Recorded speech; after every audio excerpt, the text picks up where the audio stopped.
మిత్రులారా నమస్తే. హృదయపూర్వక ధనుర్మాస శుభాకాంక్షలతో తిరుప్పావై 24వ పాసురాలాపనకు శుభస్వాగతం. శ్రీ ఆండాళ్ తిరువడిగళే శరణం.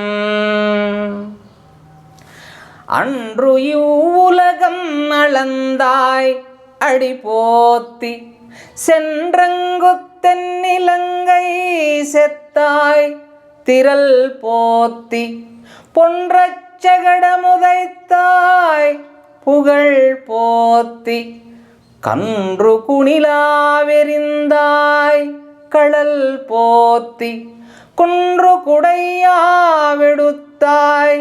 குணம் போத்தி வென்று பகை கெடுக்கும் நின் கையில் வேல் போத்தி என்றென்று உன் சேவகமே ஏத்திப்பறை கொள்வான் இந்தியாம் வந்தோம் இறங்கு ఏలోరెంబావాయ్. ఇది మంగళాశాసన పాసురం. ఆండాల్ తల్లి గోపికలు కోరినట్లుగానే శ్రీకృష్ణ భగవానుడు శయనమందిరము నుండి సభామండపానికి వచ్చి సింహాసనంపై కాలుపై కాలు వేసుకొని కూర్చున్నాడు. అప్పుడు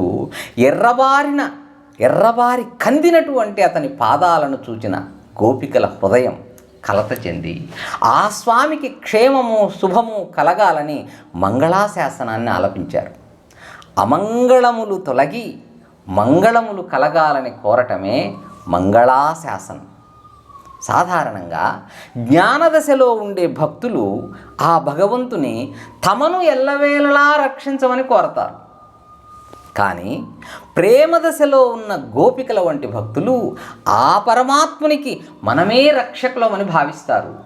ఈ ప్రేమదశలో భక్తులు పరమాత్ముడి శ్రేయస్సు కోరి చేసేదే మంగళాశాసనం.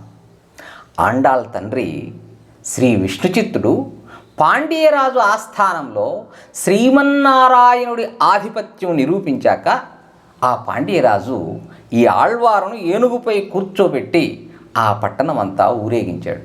ఈ అద్భుత దృశ్యాన్ని చూడటానికి సాక్షాత్తు ఆ శ్రీమన్నారాయణుడు గరుడ వాహనంపై వచ్చి ప్రత్యక్షమయ్యాడు.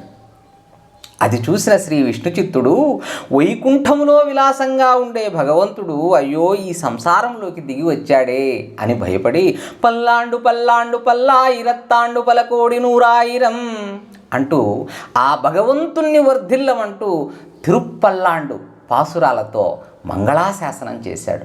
అందుకే ఇతర ఆళ్వార్ల కంటే శ్రీ విష్ణు చిత్తులకు పెరియాళ్వార్ అనే పేరు వచ్చింది, పెద్ద ఆళ్వార్ అన్నట్టు. అలా ఆండాళ్ తల్లి తండ్రి చూపిన బాటలో తాను కూడా ఆ స్వామికి మంగళాశాసనం పలుకుతోంది. ఆనాడు బలిచక్రవర్తి ఆక్రమించిన స్వర్గాన్ని ఇంద్రునికి ఇవ్వటం కోసం వామనుడవై బలిచక్రవర్తి నుండి 3 అడుగుల నేలను దానంగా గ్రహించి త్రివిక్రముడవై 2 అడుగులతోనే ఈ సమస్త విశ్వాన్ని కొలిచిన మీ దివ్య పాదార విందములకు మంగళం. రావణాసురుడు సీతను అపహరించగా ఆ రావణలంకను ధ్వంసం చేసి రాక్షసులను సంహరించిన మీ బాహుబలానికి మంగళం. బండిలో ఆవేశించిన శకటాసురుణ్ణి వధించుటకు బండిని ఒక తాపు తన్ని ఆ రాక్షసును నేలకూల్చిన నీ అసమాన కీర్తికి మంగళం. దూడ రూపములోని వత్సాసురుణ్ణి ఒడిసెలరాయి విసిరినట్లుగా వెలగ చెట్టు రూపములోని కపిత్తాసురుడిపైకి విసిరే సమయములో ముందు వెనకలకు వంచి ఉంచిన మీ దివ్య పాదములకు మంగళం. ఇంద్రుడు తన యాగాన్ని భంగపరిచినందుకు కోపించి రాళ్లవాన కురిపించగా గోపాలులను గోవులను కాపాడుటకు గోవర్ధనగిరిని గొడుగుగా ఎత్తిన మీ వాత్సల్యమునకు మంగళం.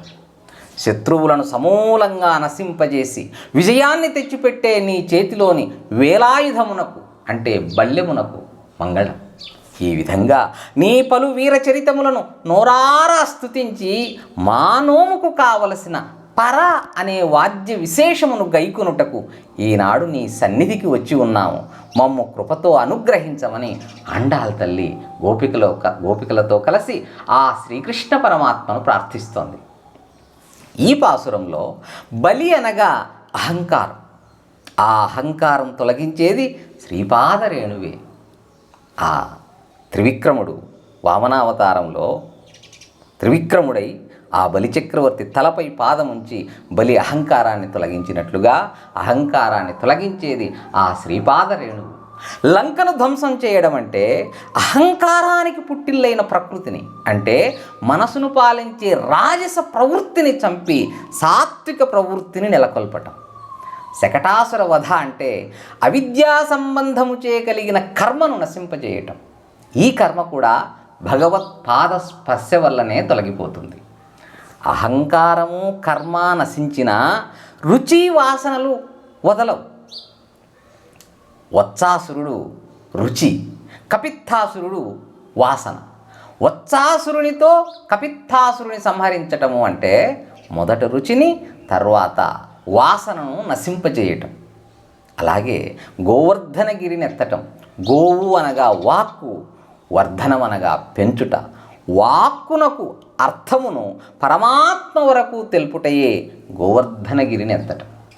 శ్రీకృష్ణుని చేతిలోని వేలాయుధం ఆ బల్లెం ఆచార్యుని ఉపదేశ ముద్ర.